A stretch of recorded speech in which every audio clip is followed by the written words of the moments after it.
यदि आपके पास इस तरह का कोई वाटर कूलर आता है और आपको इसमें वायरिंग करना है, तो आज हम आपको बताएंगे कि इस तरह के वाटर कूलर में वायरिंग कैसे किया जाता है और वायरिंग के मार्ग में कौन कौन से कंपोनेंट लगे होते हैं। तो चलिए सबसे पहले कंपोनेंटों का परिचय कर लेते हैं।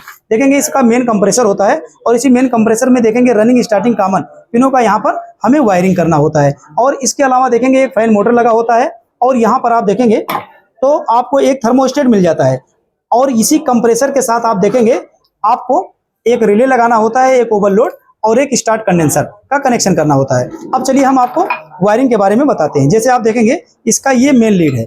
अब मेन लीड कोई भी हो, मेन लीड में आप देखेंगे तो आपको मिल जाता है मेन लीड में दो तार, एक न्यूट्रल एक फेज। देखेंगे यहाँ लाल और काला दो तार हमें मिल गया है। अब इसी मेन लीड से देखेंगे ये कनेक्टर अगर हम यहाँ पे लगा देते हैं तो देखिएगा लग गया है। अब ये न्यूट्रल फेज की सप्लाई हमें समझ लेना है। तो ये देखेंगे इसका जो काला वाला तार है, इस काला वाले तार को दो जगह भेजा गया है। जैसे यहाँ पर देखेंगे ये काला वाला तार यहाँ से निकल रहा है, तो ये काला वाला तार सीधे निकल करके फैन मोटर से आपको जोड़ देना है।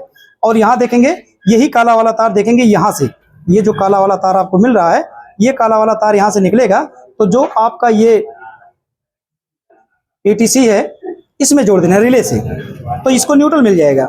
अब यहाँ पर देखेंगे जो फेज सप्लाई है, ये फेज सप्लाई यहाँ से निकलेगा तो सीधे ये फेज वाली सप्लाई निकलेगा तो सीधे आएगा। यहाँ देखेंगे ये यहाँ से निकल करके यहाँ थर्मोस्टेट में कनेक्शन के लिए दो पिन होता है, इसके किसी एक पिन से आपको जोड़ देना है।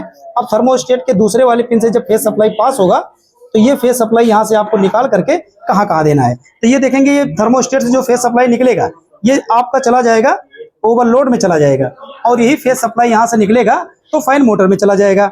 अब आपको मिल जाता है कंडेंसर। तो इस तरह से इसके कंडेंसर का कनेक्शन यहाँ देखेंगे रिले के दोनों साइड वाले पिनों से आपको ऐसे जोड़ देना है।